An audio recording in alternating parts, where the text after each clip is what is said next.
con Mitzi Cordero. ¿Cómo? Obviamente se pide y se exige justicia. La Fiscalía de Puebla ha dicho que ha detenido a 5 presuntos responsables del linchamiento de este joven allá en Puebla. Pero no fueron 5 los que ocasionaron este linchamiento. Pero ¿hacia dónde vamos como sociedad mexicana? Tal parece esta novela de Lope de Vega, de Fuente Ovejuna, de quién mató al comendador. Pues fue Fuente Ovejuna, señor, a final de cuentas, todo un pueblo, porque no pudo encontrarse un responsable directo. Pero esto es una novela, esto es ficción y estamos hablando de una realidad. ¿Cómo poder entender este movimiento, esta sociedad mexicana en el que cada vez se vuelve más violenta? Y para analizar este tema y hablar sobre el tema, le doy la bienvenida a Francisco Rivas, es el director del Observatorio Nacional Ciudadano. Paco, qué gusto tenerte y qué gusto poder saludarte esta tarde aquí en Mega Noticias. Buenas tardes. ¿Qué tal, Eduardo? Un gusto saludarte a ti y saludar a tu auditorio. Buenas tardes.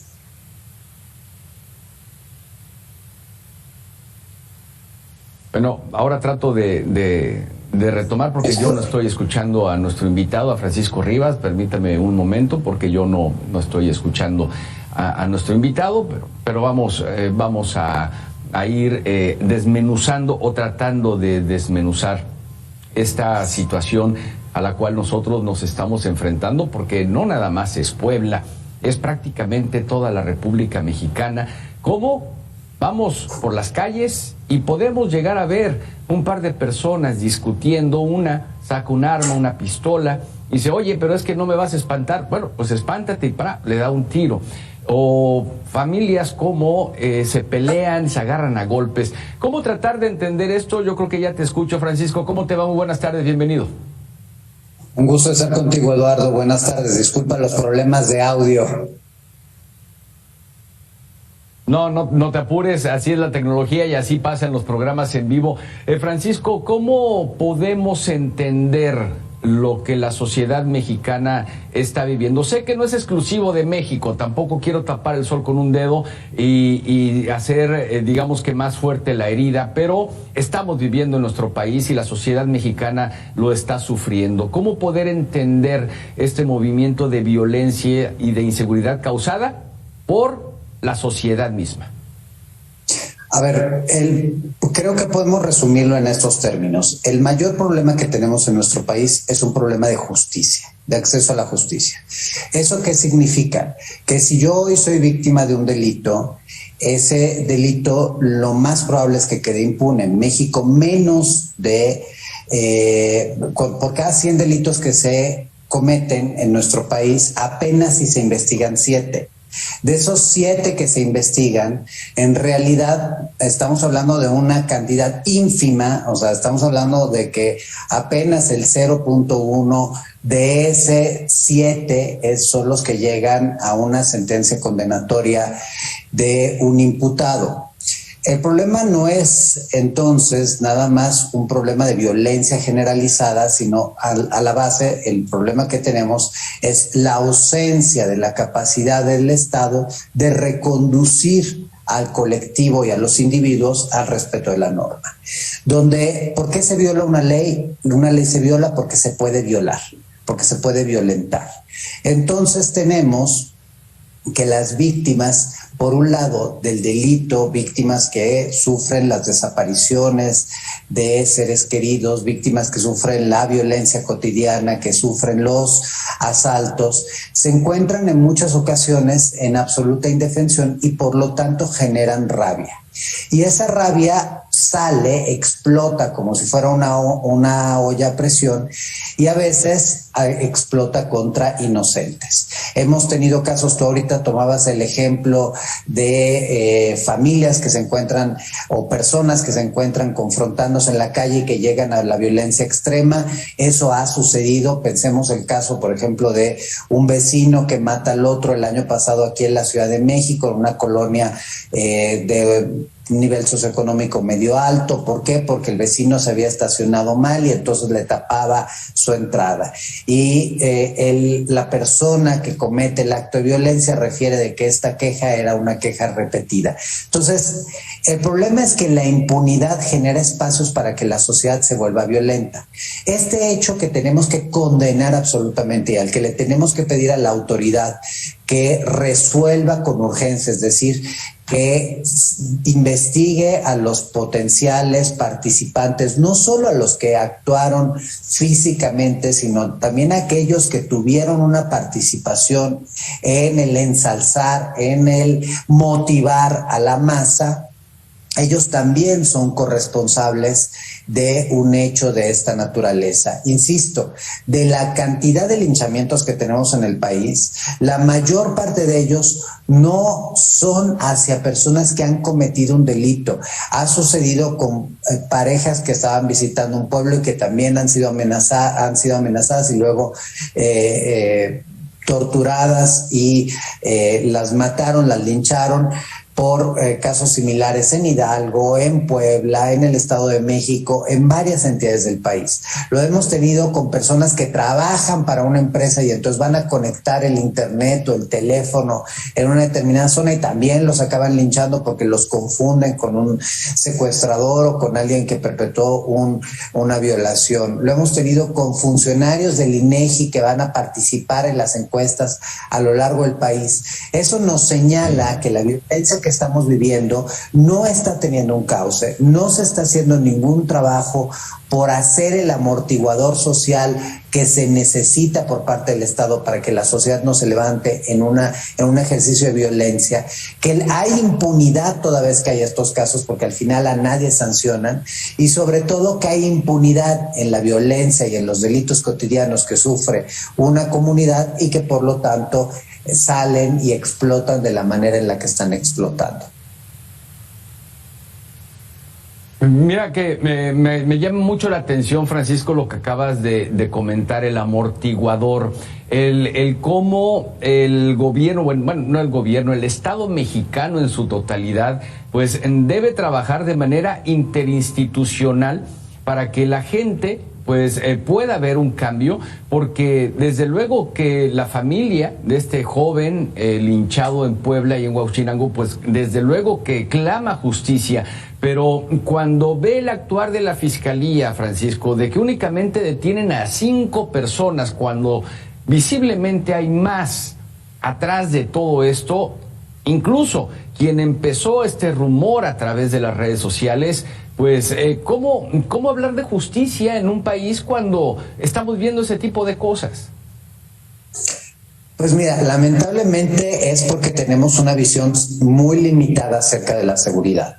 El primer tema que deberíamos estar hablando es precisamente cómo le hacemos para prevenir los delitos. Y para que se prevengan los delitos, insisto, por un lado necesitas las sanciones a los delitos que efectivamente se cometen para que sirvan como disuasor. Porque si hoy tú quieres trabajar y quieres poner un negocio formal y quieres ser una persona de bien, vas a encontrarte con todas las limitaciones que el Estado mexicano le pone a un empresario, a una persona que quiere poner una pequeña actividad comercial. Y aparte te vas a encontrar con el embate de la delincuencia organizada que te pone un impuesto extra. Entonces, tenemos un problema relacionado con la visión que se tiene sobre la seguridad. Y es que la seguridad la estamos entendiendo nada más como una respuesta ante un hecho ya consumado y no como una prevención efectiva. Y esa prevención implica también detectar y diferenciar entre la ocurrencia de un delito y los comportamientos criminales y el surgimiento de estados de violencia, de condiciones de violencia en una comunidad, porque podemos tomarlo el paralelismo con la violencia de género. Cuando hablamos de violencia de género, lo que pretende el Estado es responder a través de policías y fiscalías. Lo malo es que cuando respondes solo con policías y fiscalías, respondes cuando a la mujer o ya la violentaron, o ya la lastimaron, o ya la violaron, o ya la mataron. Entonces, para poder hacer una detección temprana, tendrías que trabajar con el sector educativo, con el sector social, con el sector salud, con el sector empresarial y con todo este conjunto del entramado social, empezar a construir sistemas de detección temprana. En el caso de un linchamiento, quiere decir que hay una comunidad que tiene un problema de violencia y que tiene un problema de desatención por parte del Estado, porque si se sintiese respaldada por el Estado, no tendría que actuar con violencia. Y si tuviese el conocimiento que el Estado va a actuar en contra de quien comete un delito, entonces también se cuidaría mucho de tener una respuesta violenta. Si le quitan a un policía, a un presunto culpable, como ha sucedido no solo en este caso, sino en un sinfín de casos, es porque, uno, la policía está mal capacitada, y dos, efectivamente lo que seguimos viendo es que detienen a las personas y no pasamos a un segundo momento, que es el de procuración e impartición de justicia, acceso a la justicia para las víctimas, reparación del daño, porque no hay un ejercicio. Y en ese sentido, cuando hablo de amortiguadores sociales, también que pensar a la salud mental de una comunidad y por lo tanto dar un enfoque, insisto, psicosocial al problema de seguridad y no solo de policías y de procuración de justicia. Bien. Mira, Francisco, el Alexei Chévez, consultor en seguridad y Fuerzas Armadas, afirmó aquí en Mesa de Análisis de Mega Noticias que debe haber detenidos, desde luego, pero que entre ellos mandos policíacos. Vamos a escucharlo porque también quiero saber tu opinión al respecto.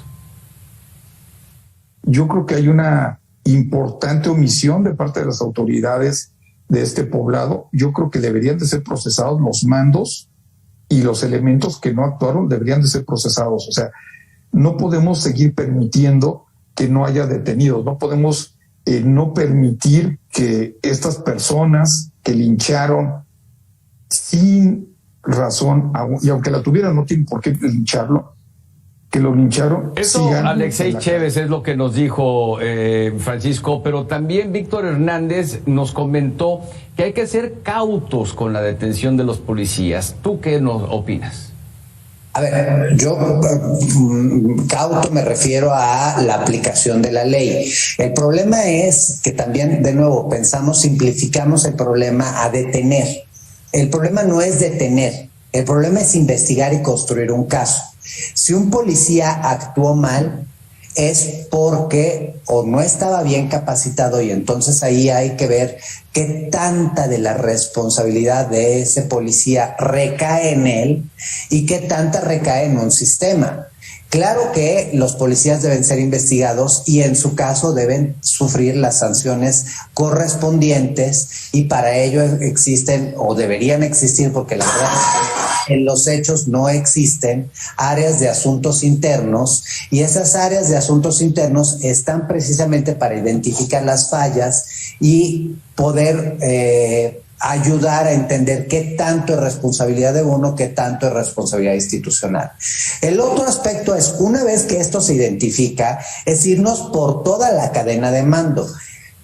Un policía no se manda solo, insisto, si hay deficiencias, son deficiencias estructurales, pero claro que hay que investigar, claro que hay que aplicar la norma, y lo que acaba sucediendo en la mayor parte de los casos, tomemos también otro ejemplo muy claro que fue hace aproximadamente un mes y medio, donde vemos al ejército mexicano huir de la delincuencia en Michoacán. Eso es una situación terrible, porque nos exhibe que si el ejército, quien es en este momento la punta de lanza de combate contra la delincuencia organizada, no tiene las capacidades para enfrentar a la delincuencia, pues ¿qué nos podemos esperar del policía municipal que vea a una comunidad voltearse en contra de un individuo en particular? No va a meter las manos, porque si no, junto con la persona hubieran también linchado al policía. Entonces, aquí lo que estamos viendo es que no hay competencias, no hay construcción de capacidades, no hay utilizo de inteligencia, no hay utilizo de, insisto, de esos elementos sociales que deberían ser de alguna manera amortiguadores, y luego no vemos esas investigaciones que deben llevar a la sanción. ¿Qué pasó con esos militares que huyeron de los criminales? Y ahí, lamentablemente, como son militares, aplica tanto las leyes civiles como el fuero militar y las leyes que están dentro del sistema castrense, que es persona que huye frente a un hecho como este, en el caso militar, debería de recibir cadena perpetua. Aquí no estamos viendo las sanciones porque nadie se hace responsable, como tampoco vimos algún tipo de ejercicio de sanción por parte del Congreso ante la liberación del hijo del Chapo, ordenada por el presidente de la República, que eso contraviene lo que establece la Constitución. De nuevo, la impunidad es el factor principal que hace que los ciudadanos estemos en condición endeble y que las comunidades resuelvan de manera violenta acciones que no deberían de estar resolviendo. Claro, y ahora que estás comentando todos estos ejemplos, Francisco, me viene a la mente lo que la semana pasada declaró el secretario de la Armada, de la Secretaría de Marina Armada de México, cuando da a conocer que la Armada de México tiene conocimiento, bueno, que él tiene conocimiento que personal de la Armada se robaba equipo para venderlo al crimen organizado, pero que costaba mucho trabajo meterlos a la cárcel, entonces los daban de baja. Pero ¿a dónde se van a ir estos elementos entonces? Bueno, primero la inacción de la justicia como tal ya es un tipificado como un delito, un servidor público, pero por otro lado no se tiene control de a dónde se están yendo todos estos elementos que se están portando mal, digámoslo así. Efectivamente, porque a eso me refiero. Lo que se limitan las secretarías de seguridad, lo que se limitan las fiscalías, lo que se limita la Guardia Nacional, lo que se limita las fuerzas federales, es a despedir a personas y no a investigar, sancionar y corregir. Porque de nuevo, si un marino, un soldado, un Guardia Nacional, un policía, un ministerio público, quien sea, puede deshacerse de un bien del Estado, comercializarlo y vendérselo a la delincuencia, es porque hay toda una cadena de fallas en la estructura, porque alguien no supervisó, porque alguien no revisó o porque hay complicidades internas. Entonces, esos aspectos no se subsanan nada más despidiendo al individuo, sino se subsanan precisamente aplicando la norma. Y aplicar la norma significa no solo una sanción en términos de te detengo, sino también precisamente una reparación del daño. ¿Cuántas veces hemos escuchado que a tal diputado lo detuvieron porque también había recibido tantos millones de pesos del crimen organizado?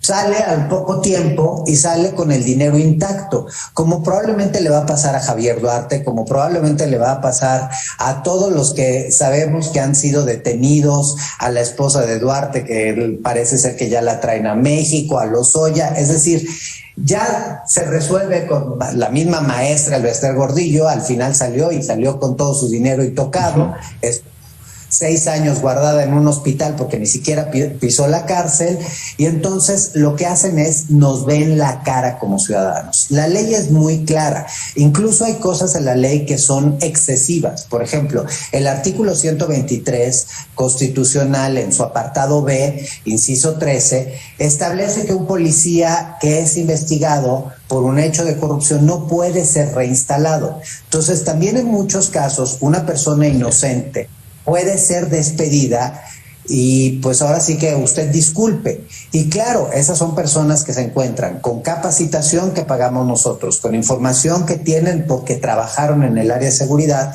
y que están enojadas con el Estado. ¿A dónde se van a ir? Teníamos 38,000 policías federales al inicio de este sexenio. De esos quedaron 11,000 y tenemos algunos casos positivos que esos policías federales hoy están al mando de policías estatales o policías municipales, como es el caso de la Ciudad de México, pero en muchas otras ocasiones no sabemos a dónde se fueron. O sea, tenemos 27,000 policías federales que ya no están trabajando ¿Dónde están?